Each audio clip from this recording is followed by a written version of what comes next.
Selamat sore Bapak Ibu Jemaat yang dikasihi Tuhan. Kita bersyukur kembali kita boleh bertemu di kesempatan ini untuk belajar kebenaran firman Tuhan. Mari kita mengawalinya dengan berdoa terlebih dahulu. Mari kita berdoa. Terima kasih ya Tuhan untuk pimpinan-Mu kepada kami, di mana saat ini kami mau belajar firman-Mu. Biarlah Engkau sendiri boleh menolong kami untuk mengerti dan memahami apa yang Tuhan ingin pesankan kepada kami melalui kebenaran firman-Mu. Sehingga firman Tuhan yang kami pelajari boleh kami mengerti dan lebih-lebih kami boleh terapkan itu di dalam kehidupan kami sebagai umat-Mu.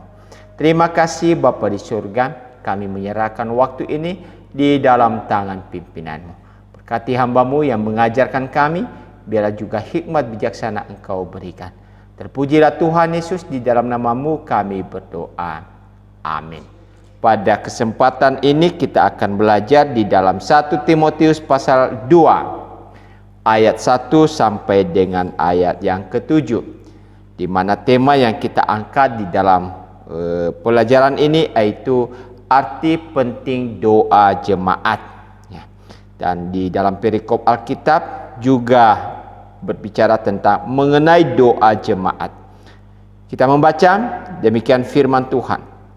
Pertama-tama aku menasihatkan, naikkanlah permohonan, doa syafaat dan ucapan syukur untuk semua orang, untuk raja-raja dan untuk semua pembesar, agar kita dapat hidup tenang dan tentram dalam segala kesalehan dan kehormatan.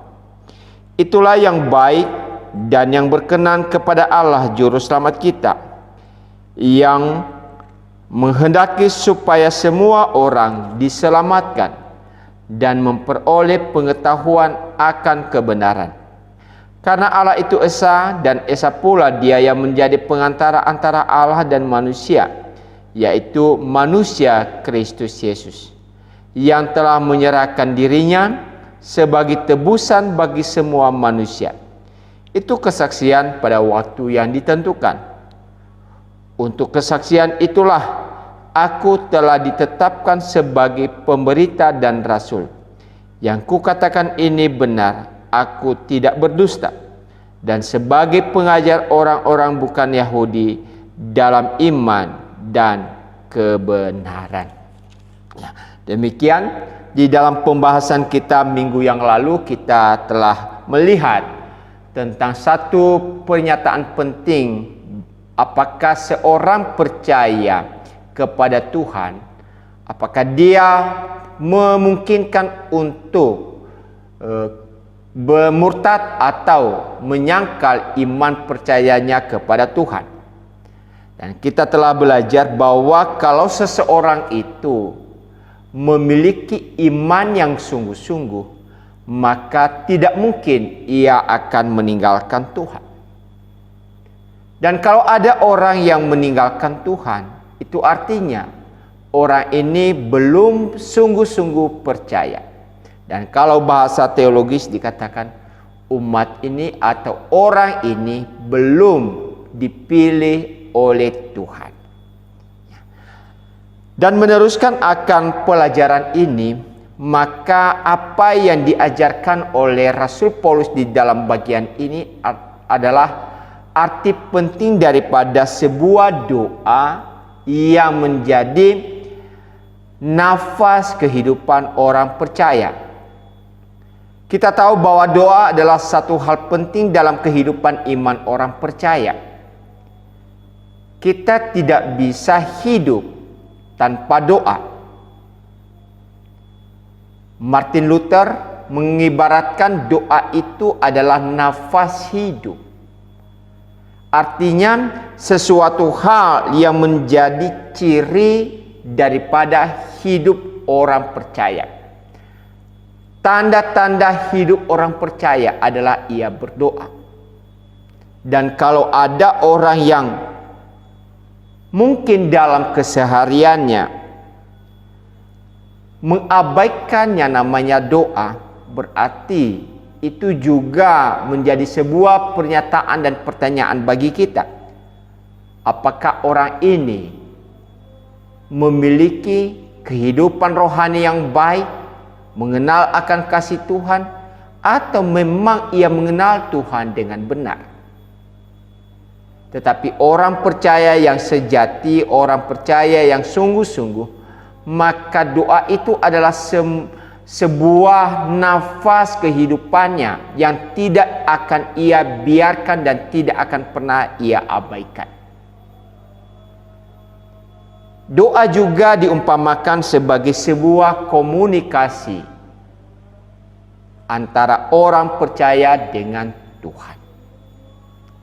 Maka di dalam doa ini, Bapak, Ibu, dan Saudara, kita bisa mengutarakan berbagai macam hal apa yang kita ingin sampaikan kepada Tuhan.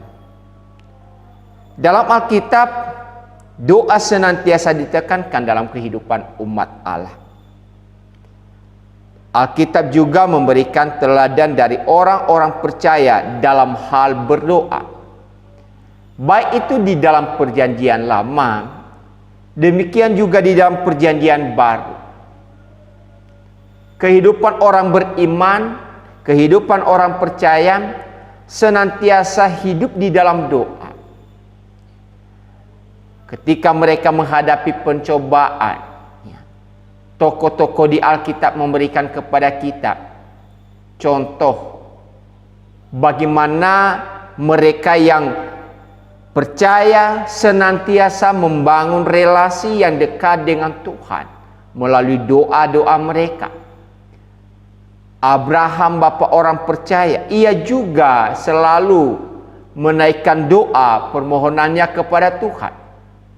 Ya, mungkin kita bisa melihat kisah ketika Allah ingin menghancurkan Sodom dan Gomora. Maka di dalam permintaan daripada Abraham, ia berdoa agar Tuhan bisa membebaskan Sodom dan Gomora dari hukuman Tuhan. Abraham, Sadah, dan Abednego, ya, di dalam tokoh Alkitab, Daniel, Sadrah, dan Abednego, ya, ketika mereka ada di dalam gua singa, maka mereka juga senantiasa memohon pertolongan daripada Tuhan. Ketika mereka memiliki keyakinan, maka mereka berharap segala sesuatu kepada Tuhan di dalam doa. Contoh-contoh perjanjian baru juga memberikan kepada kita banyak hal tentang doa. Rasul Paulus juga hidup di dalam doa. Demikian juga Tuhan Yesus di dalam pergumulannya. Ia juga hidup di dalam doa. Maka kalau kita perhatikan sekali lagi di dalam bagian ini, Rasul Paulus sebagai bapa rohani bagi Timotius, maka ia mengingatkan Timotius dalam tugasnya untuk selalu hidup dalam doa. Ya. Bahwa di dalam tantangan pelayanan yang dihadapi oleh Timotius, maka ia ingin dan menasehati Timotius untuk selalu berdoa. Dan bukan hanya Timotius sebenarnya, bahwa semua jemaat, orang percaya, maka harus hidup di dalam doa. Itulah sebabnya topik pertama yang kita lihat di dalam bagian yang dikatakan oleh Paulus di sini kepada Timotius adalah doa syafaat untuk semua orang. Dan bukan hanya untuk semua orang, tapi juga untuk para pembesar atau para pemimpin-pemimpin di dalam kehidupan mereka yang telah dipercayakan untuk menjadi seorang pemimpin bagi bangsa, bagi negara, maka doa-doa itu harus dipanjatkan untuk mereka. Ya. Sekali lagi kalau kita perhatikan di dalam ayat pertama di sini, pertama-tama aku menasihatkan, ya. Pertama-tama di sini adalah sebuah ungkapan, yaitu sesuatu yang nomor satu, yang utama. Pertama-tama aku menasihatkan, naikkanlah permohonan, doa syafaat dan ucapan syukur. Jadi di dalam kehidupan orang percaya, hal yang pertama-tama, hal yang utama itu adalah doa. Kalau kita bangun pagi-pagi Bapak, Ibu, dan Saudara, tentu yang diinginkan oleh Tuhan kepada kita sebenarnya apa? Sebelum kita melaksanakan aktivitas-aktivitas kita yang lain, terlebih dahulu mari kita membangun sebuah komunikasi dengan Tuhan. Selain kita bersyukur karena Tuhan telah memelihara kita di dalam istirahat kita sepanjang malam. Tuhan telah menjauhkan kita dari segala hal yang tidak kita inginkan. Ia masih bisa memberikan nafas kehidupan kepada kita. Maka kita perlu bersyukur untuk semua yang telah Tuhan berikan. Untuk bersyukur untuk segala apa yang telah kita nikmati. Di sisi yang lain, kita juga mau menyerahkan kehidupan kita di dalam tangan Tuhan. Karena sepanjang hari kita akan melaksanakan aktivitas-aktivitas kita. Sepanjang hari kita akan diperhadapkan dengan banyak hal dalam hidup ini. Dalam pekerjaan kita, dalam keluarga kita, dalam relasi kita satu dengan yang lain. Mungkin banyak hal yang akan menjadi tantangan yang kita hadapi. Itulah sebabnya sebelum menjalankan aktivitas-aktivitas tersebut, maka terlebih dahulu memohon pertolongan Tuhan di dalam doa kita. Jadi mari kita membiasakan dalam hidup kita Bapak Ibu Jemaat, sebelum kita beraktivitas yang lain, terlebih dahulu bangunlah hubungan persekutuan dengan Tuhan di dalam doa. Ya. Maka kalau kita memperhatikan konteks di dalam bagian ini, di mana Rasul Paulus mengingatkan kepada Timotius atau menasihatkan Timotius untuk menaikkan permohonan, doa syafaat dan ucapan syukur. Ini tentu berkaitan dengan pasal yang telah kita bahas sebelumnya, di mana ada orang-orang yang mengajarkan pengajaran-pengajaran sesat. Ada orang-orang yang memberikan pengajaran-pengajaran yang tidak sesuai dengan apa yang diajarkan oleh Rasul Paulus atau rasul-rasul yang lain yang menyimpang dari firman Allah.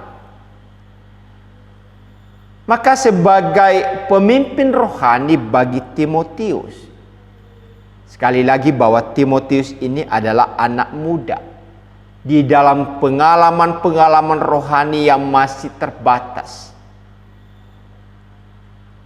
Maka Rasul Paulus ingatkan untuk mengatasi itu, untuk mengendalikan itu, untuk membatasi pengaruh-pengaruh daripada guru-guru palsu itu. Maka apa? Ia harus memohon pimpinan pertolongan daripada Tuhan. Ya. Timotius yang masih muda mungkin ia secara pengetahuan, pengalaman, dan lain sebagainya ia terbatas. Itulah sebabnya di dalam segala keterbatasan itulah diingatkan datang kepada Tuhan di dalam doa. Dan menarik di sini Bapak Ibu dan Saudara, dikatakan di sini, naikkanlah permohonan, doa syafaat dan ucapan syukur.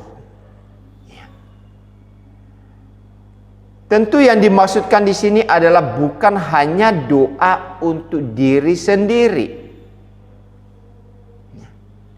tetapi juga doa bagi orang lain. Paulus menekankan kepada Timotius bahwa semua bentuk doa itu harus dinaikkan untuk semua orang. Bahkan lebih-lebih kepada mereka yang telah diberikan kewenangan di dalam memimpin, di dalam sebuah kepercayaan tugas dalam pemerintahan, baik itu di dalam negara maupun di dalam gereja atau di dalam segala hal. Namun dalam konteks yang dikatakan di sini adalah bicara kepada pemimpin-pemimpin dalam sebuah negara. Tentu menjadi pertanyaan kita Bapak Ibu dan Saudara, kenapa orang percaya harus dianjurkan untuk berdoa bagi semua orang? Kenapa kita tidak hanya berdoa untuk diri kita sendiri, tapi kita juga perlu mendoakan orang lain? Nah, ini penting bagi kita Bapak Ibu dan Saudara. Kenapa? Kadang-kadang dan sering sekali di dalam doa-doa yang kita ucapkan kepada Tuhan, ini sifatnya apa? Individu. Kita hanya mementingkan diri kita sendiri. Kita hanya berdoa untuk diri kita, pergumulan kita, dan lain sebagainya. Fokusnya kepada diri kita sendiri. Tentu ini tidak salah Bapak Ibu dan Saudara. Kita boleh berdoa untuk diri kita sendiri karena kita punya banyak pergumulan-pergumulan dalam hidup ini. Tetapi juga diharapkan Tuhan kepada kita untuk selalu berdoa bagi orang-orang lain di luar diri kita. Kalau konteks dalam keluarga misalkan, ya di luar diri kita, mungkin suami kita, mungkin istri kita, anak-anak kita, tetangga-tetangga kita. Dalam konteks gereja, untuk jemaat, untuk hamba Tuhan, majelis, untuk pelayan-pelayan Tuhan, untuk setiap komisi bidang dan departemen, untuk para pegawai, untuk kebutuhan-kebutuhan gereja dan lain sebagainya. Bahkan kalau kita lebih konteks lebih luas lagi, yaitu untuk bangsa dan negara kita. Saat ini bangsa dan negara ini membutuhkan dukungan doa kita Bapak Ibu. Mungkin kita tidak bisa memberikan bantuan secara materi. Secara finansial kita tidak mampu. Mungkin tenaga kita terbatas. Tetapi doa tidak bisa dibatasi oleh waktu. Doa itu bisa kita panjatkan sewaktu-waktu dan di mana saja. Dan itu tidak membatasi di dalam segala hal. Itulah sebabnya Rasul Paulus ingatkan kepada Timotius untuk berdoa untuk semua orang. Istilah semua di sini menunjukkan apa Bapak Ibu dan Saudara? Yaitu bahwa jangkauan doa dan juga kasih Allah bukan hanya sifatnya khusus atau pribadi, tetapi itu bicara kepada semua yang telah Allah ciptakan di dunia ini. Siapapun dia. Rasul Paulus ingatkan kepada Timotius untuk berdoa untuk semua orang. Dan juga untuk para pembesar. Doa dipanjatkan bagi para pejabat supaya orang-orang percaya dan dapat menikmati hidup yang damai dan tenang dan mendatangkan keselamatan bagi manusia. Ya. Simpelnya kita ambil contoh saat ini di tengah-tengah pandemi yang sedang mewabah dan kena di seluruh dunia, bahkan di negara kita secara khusus.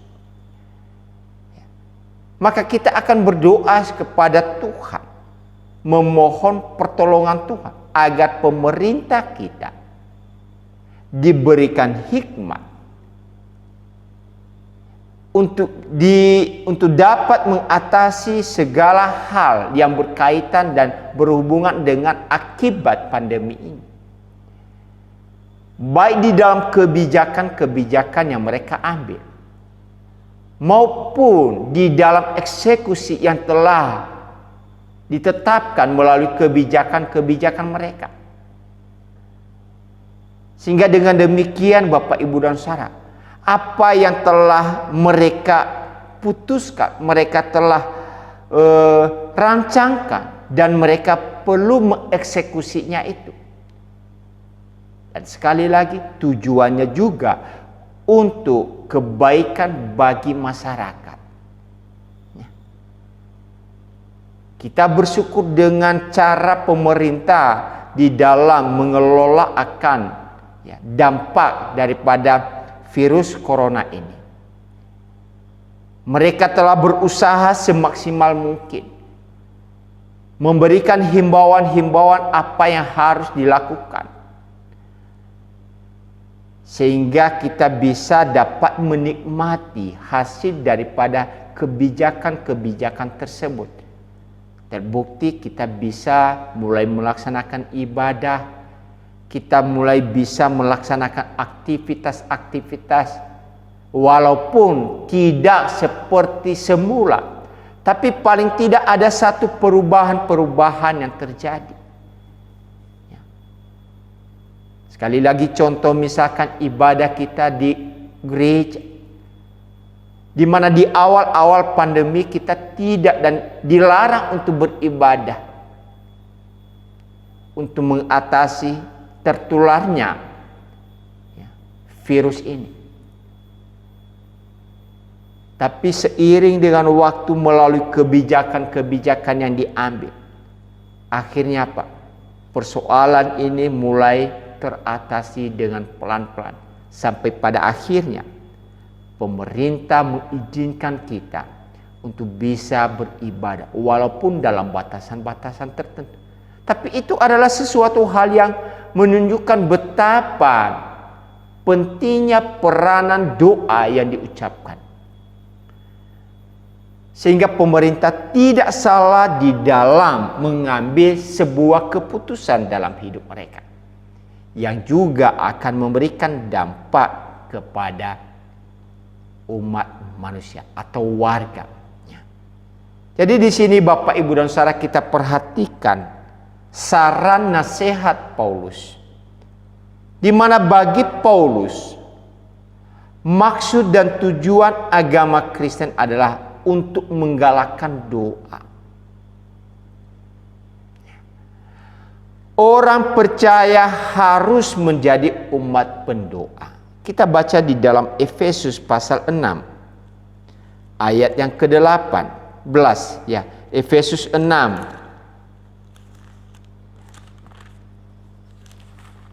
ayat yang ke-18. Saya baca kepada kita.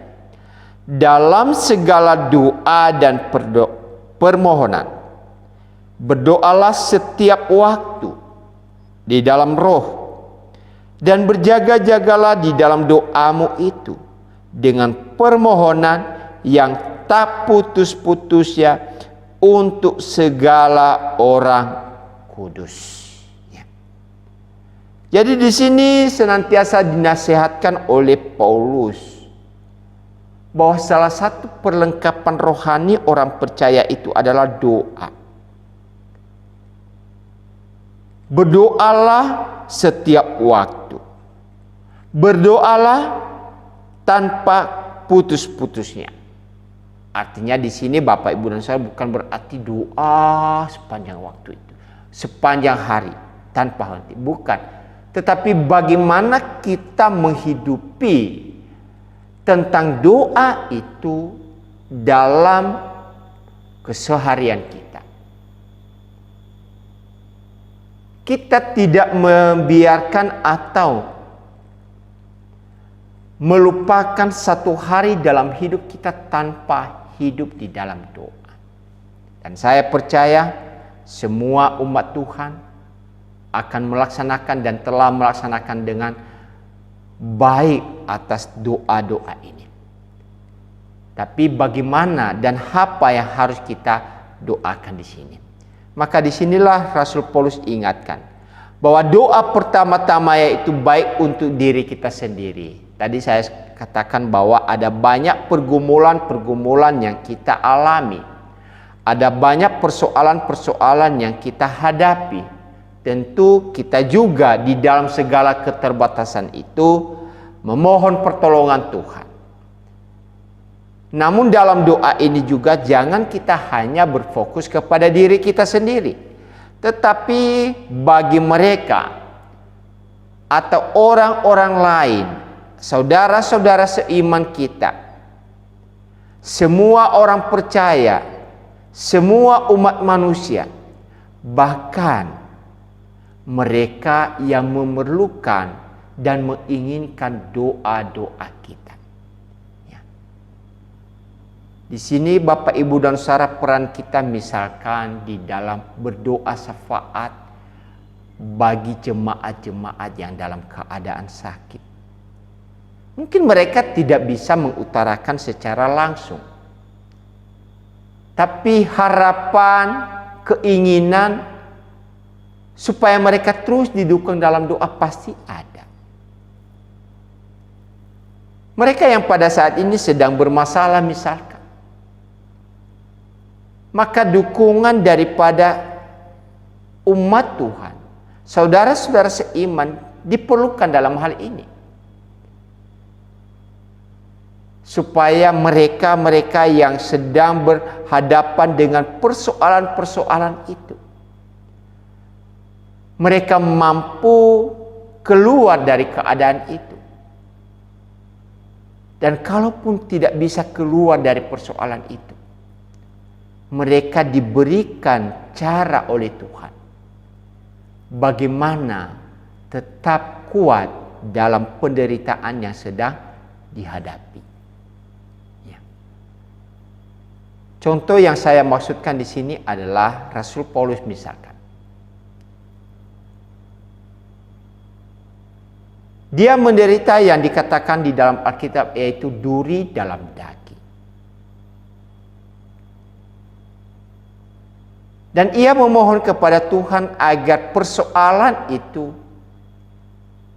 bebas dari hidupnya. Ia terbebas dari keadaan itu. Tapi Tuhan berkata, cukuplah kasih karuniaku kepadamu. Artinya apa?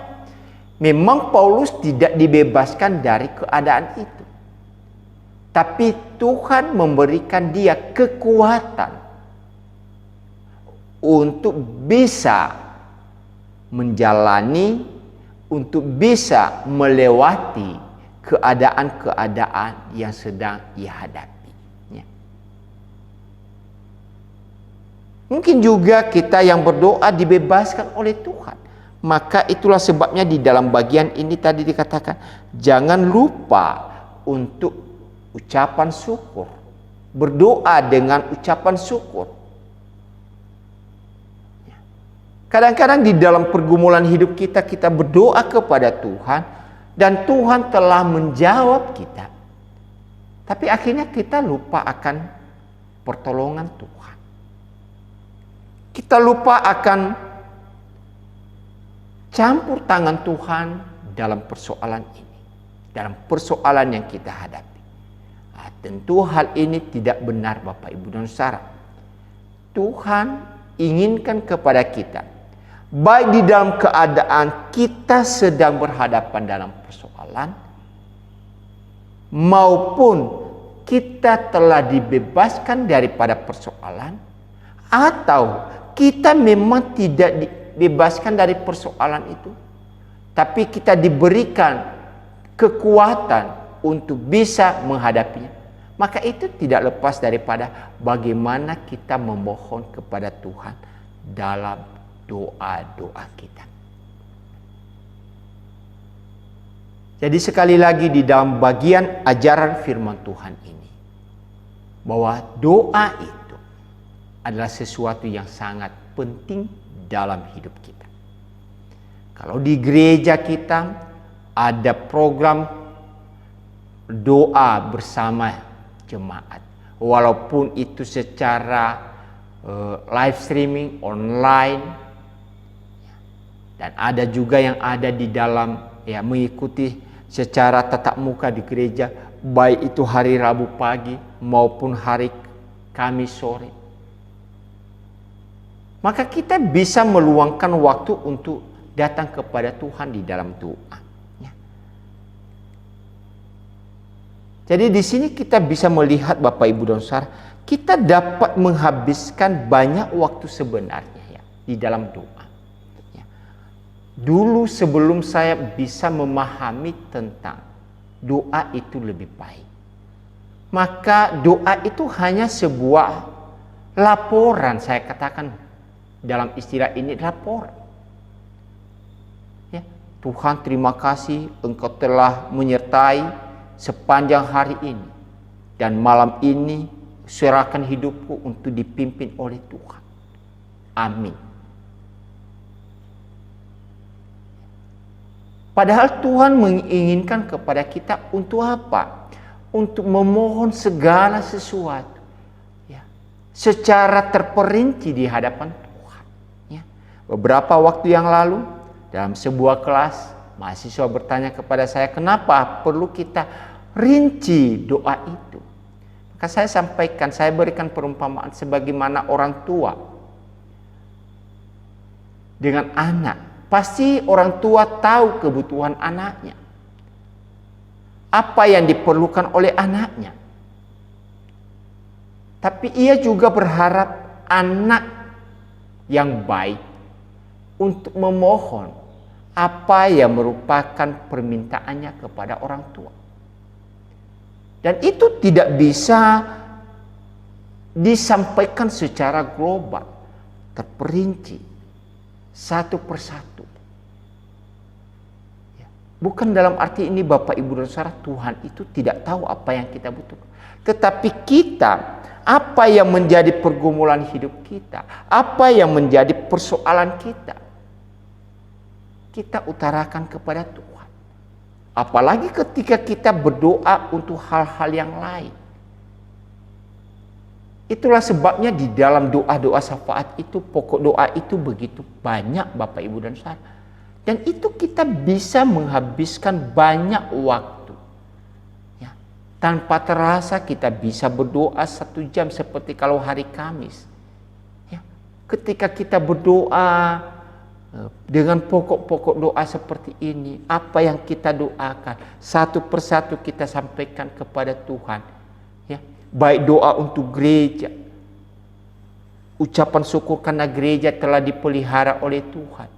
Jemaat, baik itu anak sekolah minggu, pemuda, remaja, dewasa, mereka jemaat-jemaat yang sudah lanjut usia, jemaat yang sehat, jemaat yang dalam keadaan sakit, jemaat di dalam pergumulan ekonomi, perjemaat yang dalam pergumulan tentang usaha, dalam kehidupan keluarga. Kita tahu bahwa setiap jemaat itu punya pergumulan yang berbeda satu dengan yang lain, tidak sama. Dan kalau kita mendoakan itu satu persatu Bapak Ibu dan Saudara, maka akan membawa waktu yang begitu panjang. Dan itulah yang Tuhan inginkan kepada kita. Ini bukan doa yang bertele-tele, bukan. Tapi ini sebuah bentuk kita berkomunikasi kepada Tuhan, menyampaikan apa yang menjadi pokok pergumulan kita.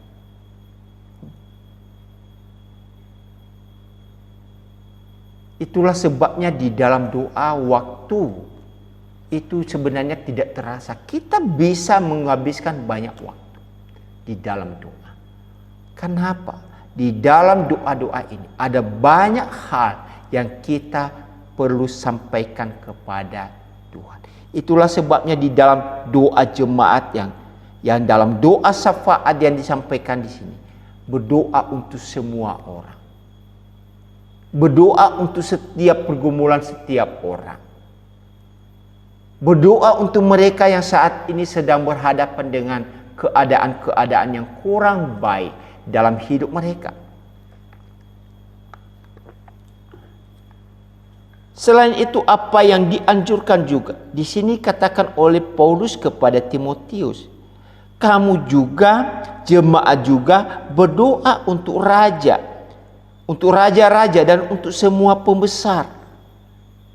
Kita tahu pada zaman itu tidak mudah bagi mereka untuk bisa mendoakan para raja-raja ini, para pembesar ini. Kenapa?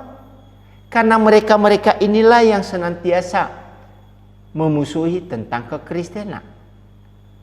Raja-raja inilah yang senantiasa memberikan penganiayaan kepada umat Tuhan. Dan itu tidak mudah bagi mereka untuk berdoa bagi musuh-musuh mereka. Tapi firman Tuhan ingatkan, doakan mereka. Doakan para pembesar itu, doakan para raja-raja itu, doakan para pemerintah itu. Tujuannya tadi sekali lagi Bapak Ibu dan Saudara, supaya mereka diberikan hikmat oleh Tuhan di dalam menjalankan tugas mereka. Ya. Rasul Paulus menasihatkan agar doa itu dipanjatkan bagi para pejabat, ya, dengan tujuan untuk mendatangkan keselamatan bagi umat manusia. Mari kita baca di dalam Yeremia 29 ayat 7. Yeremia 29 ayat yang ke-7. Saya baca kepada kita. Demikian firman Tuhan di sini Bapak Ibu dan Saudara. Usahakanlah kesejahteraan kota kemana kamu aku buang. Dan berdoalah untuk kota itu kepada Tuhan, sebab kesejahteraannya adalah kesejahteraanmu. Ya. Jadi Tuhan mengingatkan kepada Yeremia untuk berdoa, ya, atau umat Yahudi berdoa untuk bangsa di mana mereka akan dibuang. Ya. Bukan sebaliknya mengutuki. Tidak, tapi berdoa untuk mereka. Supaya apa? Tadi dikatakan supaya mereka juga melaksanakan, ya, tugas pemerintahannya dengan baik dan akhirnya apa? Mendatangkan kesejahteraan bagi umat Yahudi pada waktu itu. Ya. Sekalipun di tengah-tengah penganiayaan, di tengah-tengah pencobaan, di tengah-tengah penderitaan, mereka terus diingatkan untuk berdoa syafaat bagi para pemimpin-pemimpin ini. Ya. Demikian di dalam kitab ini, jadi di dalam Timotius juga. Ya. Diharapkan untuk jemaat itu selalu berdoa bagi para pembesar-pembesar itu. Supaya mereka boleh memerintah dengan baik. Dan dikatakan di sini, agar kita dapat hidup tenang dan tentram. Ya. Hal selanjutnya yang juga diingatkan di dalam bagian ini, bahwa hidup doa tidak cukup begitu saja, tetapi bagaimana juga menghidupi akan doa itu. Makanya di dalam bagian ini dikatakan dalam segala kesalehan dan kehormatan. Bahwa kewajiban sebagai orang Kristen yaitu hidup di dalam kesalehan.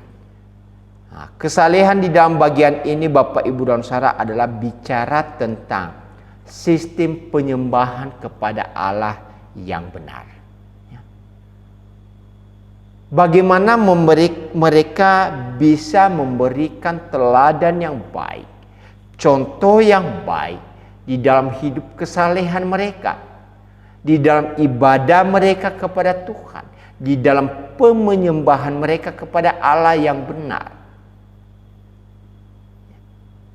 Karena dengan mereka mempraktekkan apa yang mereka percayai, apa yang mereka imani, nanti akan memberikan dampak dan pengaruh bagi orang-orang yang ada di sekitar mereka. Itulah sebabnya di dalam bagian ini bukan hanya kesalehan yang ditekankan juga, tetapi juga tentang kehormatan. Ya, kehormatan di sini adalah sebuah perilaku baik yang dilakukan oleh orang percaya bagi semua orang. Ya, kalau tadi dikatakan mereka berdoa untuk para musuh mereka, ya, para pemimpin-pemimpin mereka, para raja-raja mereka, yang notabene bahwa raja-raja ini adalah orang-orang yang melakukan tindakan-tindakan kekerasan, penganiayaan bagi umat Tuhan. Tetapi bagaimana umat Tuhan tidak membalas kejahatan itu, tapi justru membalasnya dengan kebaikan, yaitu dengan mendoakan para pemimpin ini. Ya. Tentu ada maksud yang Tuhan inginkan di sini, ya, yaitu supaya umat Tuhan, ketika raja-raja ini didoakan dan mereka diberikan hikmat dalam memerintah, maka akan memberikan dampak dalam hidup mereka, yaitu apa? Hidup di dalam ketenangan dan ketentraman. Hidup di dalam segala kesalehan dan kehormatan. Jadi di sini kita bisa melihat apa yang dipesankan oleh Rasul Paulus, bahwa sebagai orang percaya itu, maka kehidupan kita itu memberikan dampak bagi orang lain. Ya. Relasi kita yang baik dengan Tuhan, kewajiban kita kepada Allah itu baik, maka akan memberikan dampak di dalam relasi kita dengan orang lain.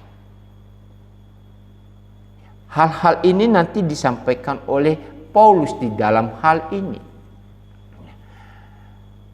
Kenapa mereka harus berdoa bagi para pembesar ini? Bagaimana mereka bisa menunjukkan sebuah sikap hidup yang baik sebagai umat Tuhan di tengah-tengah dunia ini? Apa yang harus dilakukan? Kalau kita membaca di dalam 1 Petrus pasal 3.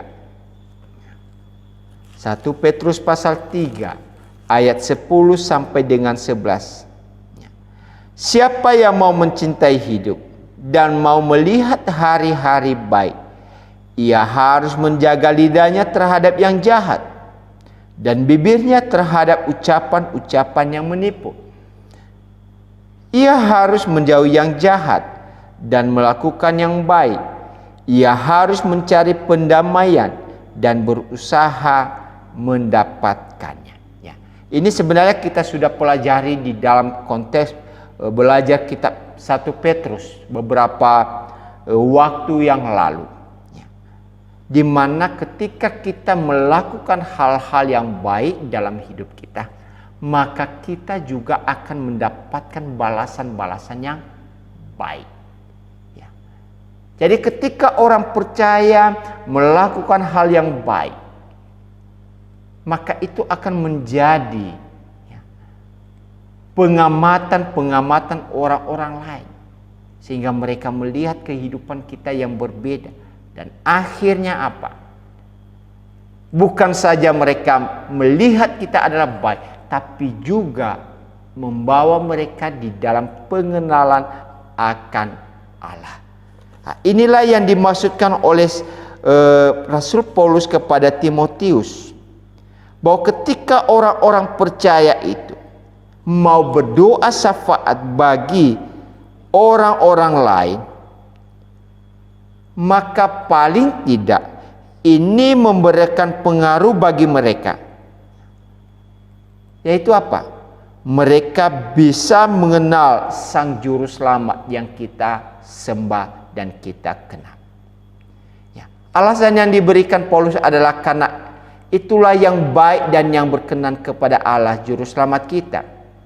Bahwa Injil Kristus menuntut apa yang berkenan di mata Allah Juru Selamat kita. Apa itu Bapak Ibu dan Saudara? Ayat 4. Yang menghendaki supaya semua orang diselamatkan dan memperoleh pengetahuan akan kebenaran. Ya. Jadi Rasul Paulus di sini mengungkapkan alasan mengapa kita harus memperdulikan semua orang dalam doa. Yaitu apa? Pertama, untuk menunjukkan kasih Allah kepada seluruh umat manusia ini. Bahwa Tuhan begitu mengasihi siapapun dia. Orang berdosa sekalipun Tuhan kasih. Mereka-mereka yang memutarbalikkan kebenaran pun dikasihi oleh Tuhan. Dan masih ada kesempatan bagi mereka untuk bertobat. Karena Tuhan itu adalah Allah yang kasih. Maka Ia menghendaki supaya semua orang bisa diselamatkan. Ya.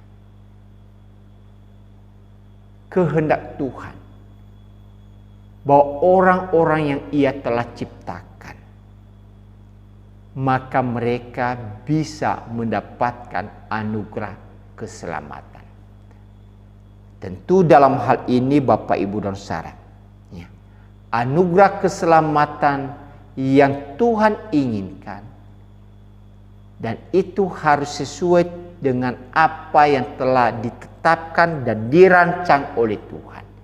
Bukan keselamatan yang dirancang atau yang diprogramkan atau yang dipikirkan oleh manusia, tapi keselamatan yang telah dirancang dan telah diberikan oleh Tuhan. Di manakah itu? Yaitu keselamatan melalui Yesus Kristus. Itulah sebabnya di dalam bagian-bagian ini, mulai dari ayat yang ke-5 sampai dengan ayat yang ke-7, saya baca, karena Allah itu Esa, dan Esa pula Dia yang menjadi pengantara antara Allah dan manusia, yaitu manusia Kristus Yesus, yang telah menyerahkan dirinya sebagai tebusan bagi semua manusia. Itu kesaksian pada waktu yang ditentukan. Untuk kesaksian itulah aku telah ditetapkan sebagai pemberita dan rasul. Yang kukatakan ini benar, aku tidak berdusta. Dan sebagai pengajar orang-orang bukan Yahudi dalam iman dan kebenaran.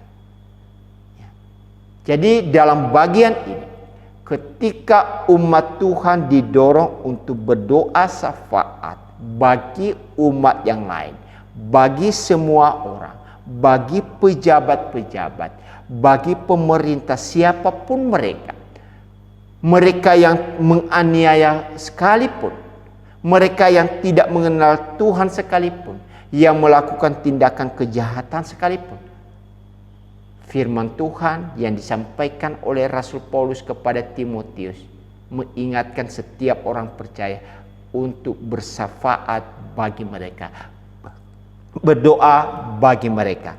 Tujuannya sekali lagi di sini, agar mereka bisa mengenal jalan keselamatan yang telah Tuhan sediakan. Dan di manakah itu? Yaitu melalui Yesus Kristus. Yesus satu-satunya pengantara antara Allah dan manusia.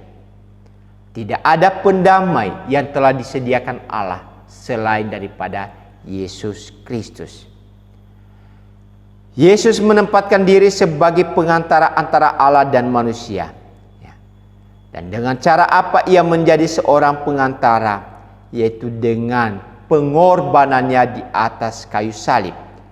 Ya, pengantara itu menyerahkan dirinya dengan sebuah tujuan untuk tebusan bagi semua orang. Rahmat Allah menjangkau semua karya ciptaannya. Jadi kita perhatikan di sini Bapak Ibu dan Saudara, bahwa doa syafaat adalah sesuatu yang penting dilakukan oleh setiap orang. Bukan hanya kita menaikkan segala permohonan, pergumulan kehidupan kita kepada Tuhan, tetapi paling tidak dan yang lebih utama adalah bahwa di dalam setiap doa-doa kita, mereka yang tidak mengenal Allah, mereka yang jauh daripada Tuhan, maka mereka diberikan bimbingan untuk bisa mengenal Allah dengan benar dan untuk mendapatkan anugerah keselamatan, yaitu dengan percaya kepada Yesus sebagai Tuhan dan Juru Selamat mereka. Jadi peran daripada kita Bapak Ibu dan Saudara di dalam doa-doa syafaat kita, yaitu membawa setiap pergumulan-pergumulan orang kepada Tuhan. Bukan hanya untuk menjawab setiap pergumulan mereka, tapi hal yang paling utama adalah mereka bisa mengenal Allah melalui Yesus Kristus. Oleh karena itu, jemaat yang dikasihi Tuhan, mari kita terus menghidupi doa-doa itu, menghidupi kehidupan sebagai orang percaya dengan cara membangun relasi yang baik dengan Tuhan melalui doa kita, kapanpun, dimanapun kita berada. Oleh karena itu, mari gunakan setiap waktu dalam hidup ini, entah pagi, sore, malam, atau melalui kegiatan-kegiatan gereja. Mari kita terus berdoa syafaat bagi semua orang, sehingga melalui ini nama Tuhan selalu dipermuliakan. Itulah arti penting daripada doa kita. Kiranya Tuhan memberkati kita semua. Mari kita berdoa. Terima kasih Bapa di surga, kami boleh belajar firman-Mu pada sore hari ini, bahwa doa itu adalah sesuatu yang penting dalam kehidupan kami. Oleh karena itu ya Tuhan, tolong kami untuk selalu menghidupi akan doa itu dalam keseharian kami. Bukan saja ketika kami sedang bergumul akan sesuatu hal, tetapi ketika kami juga melihat orang-orang lain yang jauh daripada Engkau, tapi mereka boleh berbalik kepadamu.